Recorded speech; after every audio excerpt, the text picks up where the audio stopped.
সেরা মন দিয়ে শোনেন, এই দুনিয়া আমার আপনার জন্য দুদিনে চিরস্থায়ী নয়, আজ আছি কাল নাই।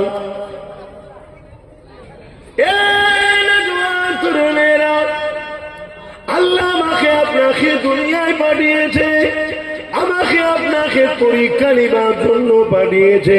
এই পরীক্ষা হলো একটাই পরীক্ষা, বান্দারে তোর কাছে সব থেকে আগে আমি আল্লাহ কিনা না অন্য কেউ আমার থেকে বেশি তোর কাছে প্রাধান্য পাবে, এই পরীক্ষা বান্দা তোকে আমাকে দিতে হবে।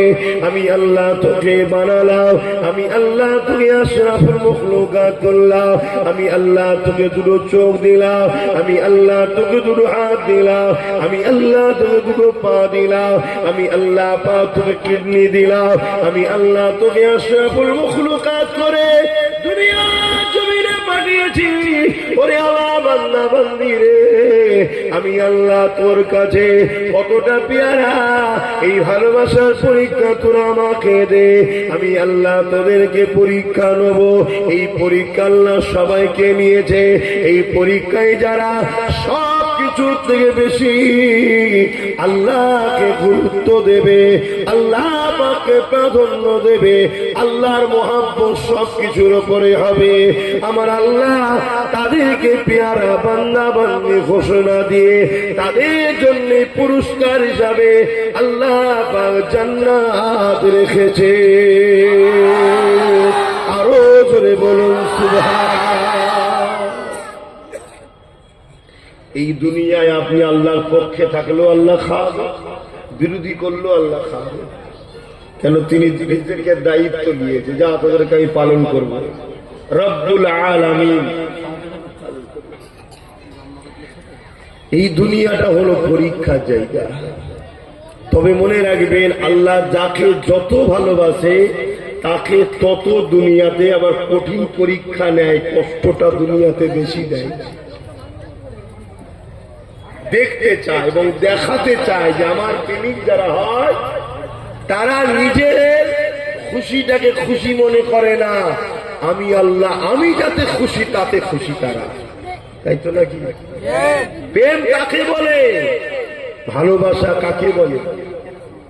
বলে প্রেম ভালোবাসা কাকে বলে? শান্তির নাম।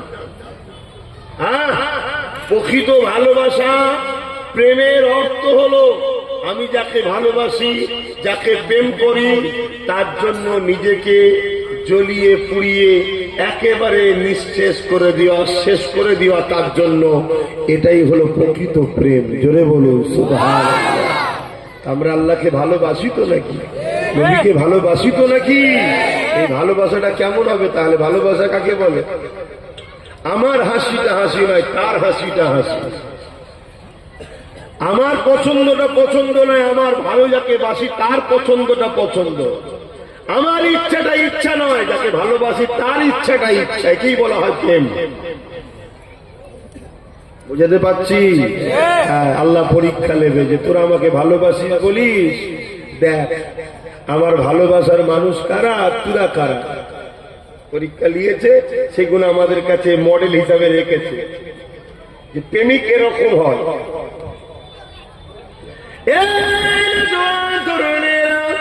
ওই প্রেমিকদের মধ্যে যে একজনের নাম আপনাদের কাছে বলি, যিনি আমার আপনার সকলের আব্বা জান হয়, হযরতে নবী ইব্রাহিম আলাইহিস সালাম। আল্লাহ পাককে মুহাব্বত করেছিলেন, আল্লাহ পাককে প্যার করেছিলেন। আমার আল্লাহ পাক ইব্রাহিম আলাইহিস সালামকে পরীক্ষা নিয়েছে। কি কঠিন পরীক্ষা নিয়েছে! ইব্রাহিম নবীকে আল্লাহ পাক 90 বছর পার হয়ে যাবার পর একটা সন্তান দিলেন। সন্তান তো সন্তান, আকাশের চাঁদের দাগ আছে, ইসমাইল নবীর চেহারায় দাগ নেই, পুরো শরীর থেকে নূর জ্যোতি চমকাচ্ছে। কেননা প্রতিটা নবীদের রিশতা হলো আল্লাহ পাকের জান্নাতের সঙ্গে, আর জান্নাত তৈরি নূর থেকে। এজন্য প্রতিটা নবী আলাইহিস সালামের চেহারা মোবারক থেকে নূরের দুনিয়ার জ্যোতি বাহির হতো। এ যুবকেরা, তরুণেরা, বাপেরা হযরত ইব্রাহিম আলাইহিস সালামকে আল্লাহ বললে, ইব্রাহিম রে, আমি আল্লাহকে কতটা ভালোবাসো? ইব্রাহিম আলাইহিস সালাম বললে, আল্লাহ সবকিছু থেকে আপনাকে বেশি ভালোবাসি। আমার আল্লাহ বললেন, ইব্রাহিম রে, তাহলে তোমার সবকিছু থেকে আমার পরে তোমার কাছে সব থেকে যেটি বেশি প্রিয়, তোমার সন্তান। ওই সন্তানকে আমি আল্লাহ আমার খুশির জন্য নিজে হাতে করে কুরবানি করো।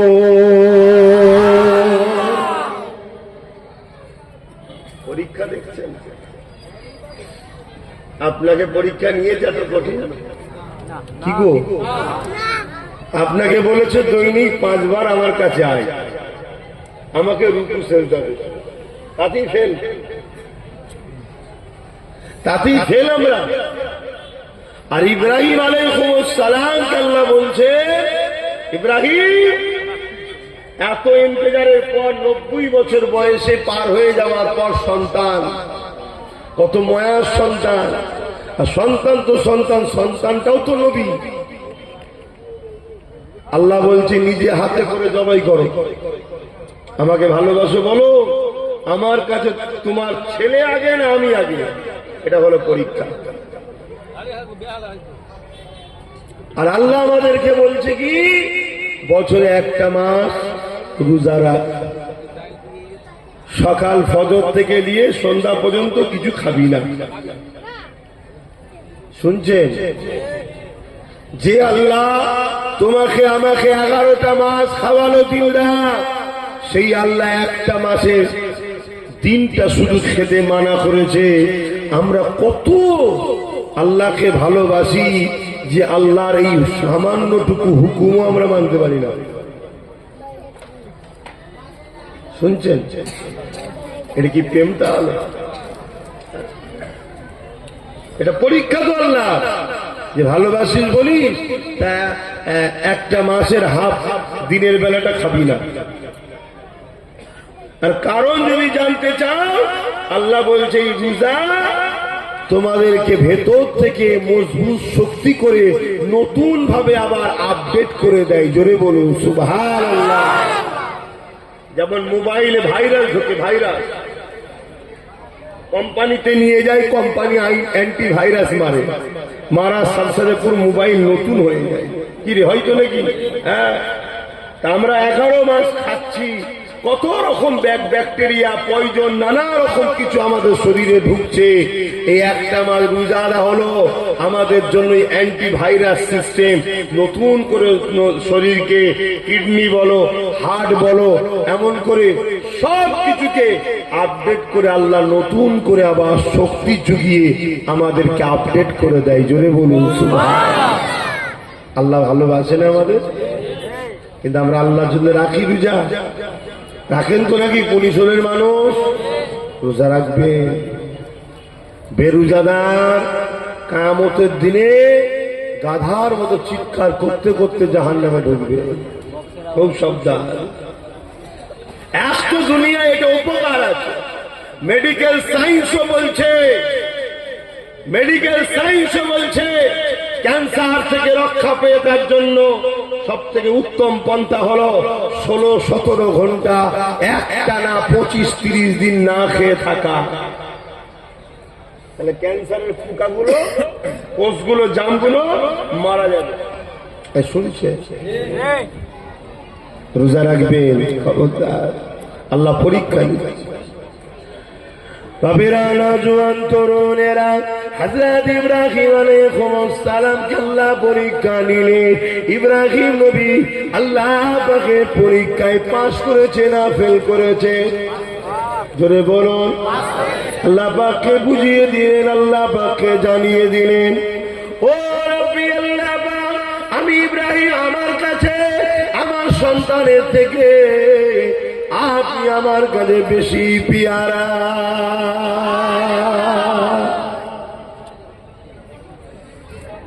একটা মানুষের কাছে ধন দৌলত, সন্তান, নিজের জান, এইগুলোই তো নাকি সব দিক দিয়ে ইব্রাহিম নবীকে আল্লাহ পরীক্ষা নিয়েছে। আর সব দিক দিয়ে ইব্রাহিম নবী পাস করেছে। মালের পরীক্ষা নিয়েছে, ধন দৌলতের সব দিয়ে দিয়েছে। সন্তানের পরীক্ষা নিয়েছে, সন্তানকে নিজে হাতে করে জবাই করেছে। কিন্তু আল্লাহ ওই ছুরিটাকে সন্তানের গলায় না দিয়ে জান্নাতের দুম্বার গলায় আল্লাহ দিয়েছে। ইব্রাহিম নবী চালিয়ে দিয়েছে। বিসমিল্লাহ আল্লাহু আকবার। চোখ বাঁধা, রক্ত ফিসকিরিতে বেরিয়েছে। ইব্রাহিম নবী চোখ খুলে আসমানের দিকে চেয়ে বলছে, আল্লাহ, ইব্রাহিম আপনাকে ভালোবাসে, সন্তানের থেকে নয়। সন্তানকে বেশি ভালোবাসে না, সন্তানের থেকে আপনাকে বেশি ভালোবাসে। জোরে বলুন সুবহানাল্লাহ। জমিনের দিকে তাকিয়ে দেখে ছেলে পাশে দাঁড়িয়ে আছে, দুম্বা জবায়। গায়েবী আওয়াজ হলো, ইব্রাহিম, আমি আল্লাহ পরীক্ষা নিয়েছি, তুমি পাস করেছো, আমি খুশি হয়েছি। জোরে বলুন সুবহানাল্লাহ। যাও, তোমার সন্তান তোমাকে দিয়ে দিলাম, নিয়ে যাও। তাহলে আল্লাহ আমাদের পরীক্ষা নেবেন, আমাদেরকে ছোট ছোট লিখছে, এতেই আমরা ফেল। এখনো সময় আছে, বুঝুন। কবর বড় একা থাকার জায়গা। আজ মরলে কাল দুদিন, দুনিয়ার কেউ তোমাকে আমাকে একদিনও রাখবে না গো। সবাই বলবে তাড়াতাড়ি দিয়ে দাও, নাই পচে যাবে, দুর্গন্ধ হয়ে যাবে। ওই কবরের জমিনে তোমাকে আমাকে দিয়ে দেওয়া হবে। কবরটা কেমন হবে? প্রতিদিন কবর ডাকতে লেগেছে। এ আল্লাহর বান্দা বান্দিরে, জমিনের ওপরে বড় দাম্ভিকতার সঙ্গে ঘুরে বেড়াচ্ছ, বড় অহংকারের সঙ্গে ঘুরে বেড়াচ্ছ, বড় মিজানের সঙ্গে ঘুরে বেড়াচ্ছ। মসজিদে আজান হচ্ছে, তুমি নেতার মিটিং এ বসে রয়েছ। মসজিদে আজান হচ্ছে, তুমি খেলার মাঠে বসে কাটিয়ে দিলে। মসজিদে আজান হচ্ছে, তুমি ক্লাবে পার্টি অফিসে আড্ডা দিয়ে কাটিয়ে দিলে। এ আল্লাহ বান্দা বান্দিরে, আমি কবর একা থাকার জায়গা, আমি কবর অন্ধকারের জায়গা, আমি কবর পোকামাকড়ের জায়গা। আমি কবরে তোমাকে আসতে হবে, আসার আগে তৈরি হয়ে আসো। আল্লাহর কোরআন তাই জানিয়ে দিল, আলতানজুরু নাফসুম মা কদ্দামাত লিগা। প্রতিটা নফসের উচিত পরকাল নিয়ে বেশি বেশি করে ভাবা। আর পরকালের প্রথম ঘাঁটি কি? কবর। এটা প্রথম বড়া শুরু হলো পরকালের জিন্দেগি। আর কবরে যে পাস করবে, বাকি জায়গা তার পাস করতে আসান হয়ে যাবে। কারণ জীবনের প্রথম মাধ্যমিক পরীক্ষা, কত টেনশন। কিন্তু পরীক্ষা দিবার পরে একটা অভিজ্ঞতা, অনেক কিছু জিনিস শিক্ষা হয় না, হয় না। বাকি পরীক্ষাগুলো পাস হওয়া সহজ হয়ে যায়। কবর হলো প্রথম পরীক্ষার ঘাঁটি, প্রথম সেন্টার। এখানে যদি আপনি পাস করতে পারে, বাকিগুলো আল্লাহর রহমত দিয়ে সহজ করে দেয়। কিন্তু এই জায়গায় পাস করার চারটিখানি ব্যাপার নয়। কেন এখানে শেষ প্রশ্নটা হবে আমার রাসূলুল্লাহকে নিয়ে, যে আমার নবী সম্বন্ধে তোমার ধারণা কি ছিল বলো। মহব্বত করতে কিনা, আদব ছিল কিনা। মহব্বত করেন তো নাকি? হ্যাঁ, ঠিক বলছেন। আল্লাহ নবীর মহব্বত কারা করেছিল, একটুখানি উদাহরণ দিই।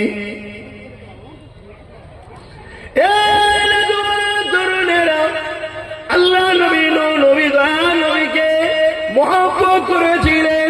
আল্লাহ পাকের একটা বান্দা, যিনার নাম হলো হযরতে খাব্বাব, হযরতে খুবাইব রাদিয়াল্লাহু তাআলা। তিনি আমার রাসূলুল্লাহকে মহব্বত করেছিলেন। এক ঝলক দেখে আমার নবীকে প্যার করেছিলেন, আমার আল্লাহকে মহব্বত করেছিলেন। আমার নবী পাকের পক্ষে দাঁড়িয়ে গিয়েছিলেন। জালিম বাদশারা হযরতে খুবাইব হুজুরকে বন্দী করে নিয়ে চলে যায়। যাবার পরে তেনার উপরে অনেক অত্যাচার জুলুম করতে লেগেছে, আর বলতে লেগেছে, খুবাইব, আল্লাহকে ছেড়ে দাও, নবীকে ছেড়ে দাও। এ খুবাইব, আল্লাহ ছেড়ে দাও, নবী ছেড়ে দাও। হযরতে খুবাইব হুজুর বলতে লেগেছে, তোমরা যত যাই করো না কেন, আল্লাহ নবী ছাড়বো না। এ নওজোয়ান জওয়ান তরুণেরা, আমার নবী পাকের প্রেমিকেরা, এ দারাবীর সিলসিলার মুরিদ মুরিদি অনুসারীরা, মুহাব্বত কাকে বলে দেখে। হযরত খুবাইব হুজুরকে ওই সময় জালিম বাদশা লোভ দেখাতে লেগেছে। কি দেখাতে লেগেছে? লোভ বলতে লেগেছে, আমার রাজত্বের অর্ধেক সম্পদ তোমাকে দিয়ে দেব, তার বিনিময়ে তুমি আল্লাহ রাসূলকে ছেড়ে দাও।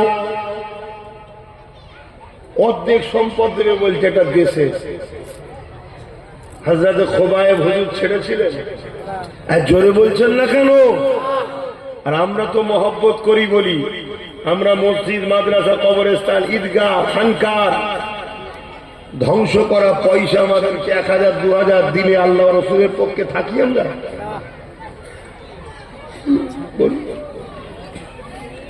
মুসলমান এমন আছে না নয় যারা কোরআনের দুশমনদের সঙ্গে দল করে, মসজিদ মাদ্রাসার দুশমনদের সঙ্গে দল করে, আল্লাহ বিদ্বেষীদের ঘরে নেতা বানায়? এরকম মুসলমান আছে? এদেরকে বলা হয় শরীয়তের ভাষায় মুনাফিক। কি বলা হয়? মুনাফিক। আপনারা এরকম নয় তো? যদি হন তাহলে শরীয়তের ভাষায় কি হবে? আর মুনাফিকের ঠিকানা কোথায়? শুধু জাহান্নাম নয়, উলামারা বসে আছে, শুধু জাহান্নাম নয়, জাহান্নামের সবথেকে কঠিন নিকৃষ্টতম আযাবের জায়গা। জাহান্নামের মধ্যে কোয়ালিটি আছে, সবাইকে এক শাস্তি দেওয়া হবে না, পাপ অনুযায়ী শাস্তি। সব থেকে কঠিনতম কঠিন নিকৃষ্ট জায়গায় মুনাফিকদের রাখা হবে, যেখানে প্রকাশ্য ইসলামের দুশমনদের থেকেও খারাপ জায়গা। থাকতে চাও? কি গো, যেতে চাও? দুনিয়া একটু অভাব না?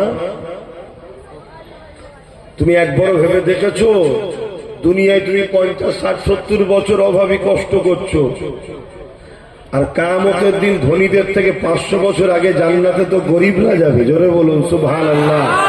তা তুমি খুশি নয়? তুমি আল্লাহকে ভালোবাসো বলো, আল্লাহর ফায়সালায় রাজি নয়? আল্লাহ হয়তো তোমাকে দুনিয়াতে বেশি কিছু দিতে চাইছে না, আখিরাতে বেহিসাব জান্নাত দিতে চাইছে, তাই একটু কষ্ট রেখেছে। তা তুমি অখুশি হচ্ছ কেন? তোমার তো উচিত হযরত আব্বা জান ইব্রাহিম আলাইহিস সালাম আমাদেরকে যে রাস্তা দেখিয়েছে ওই রাস্তায় চলা। যখন আব্বার নাম এসে গেছে, একটু বলছি খুবাইব হুজুরের কথা মনে রাখবেন, অসুবিধা হচ্ছে না তো? ওই ভাইগুলোর মনে হচ্ছে একটু অসুবিধা হচ্ছে, রোদটা গায়ে লাগছে, কষ্ট হচ্ছে। এটাও তো একটা পরীক্ষা, এটাও একটা পরীক্ষা। আমরা মাথার ঘামকে পায়ে ফেলি 200 500 1000 ইনকামের জন্য, কি করেন না? করেন না? আর আজকে আল্লাহর খুশির জন্য আমরা ঘাম ঝরাচ্ছি। এই যে ভাই বলে দেখুন বসে আছে রোদে, ওখানে বেশ কিছু ভাই রোদে রয়েছে। এটা কার জন্য? আল্লাহ রাসূলের জন্য দাঁড়িয়ে আছে। অথচ আমরা 200 500 1 প্লেট বিরিয়ানির জন্য, নেতার মুখ দেখার জন্য অনেকে রোদে দাঁড়াই না? দাঁড়াই না? তারা যদি এই বেঈমান চোর নেতাদের মুখ দেখার জন্য যদি 500 1000 দাঁড়াতে পারে, আমরা আল্লাহ রাসূলকে খুশি করার জন্য রোদে দাঁড়াতে পারবো না? আর আমরা আগে আগে জান্নাতে এসেছি, আল্লাহ আমাদের মাথায় সামিয়ানা দিয়ে দিয়েছে। কি আমরা আগে আগে এসে গেছি?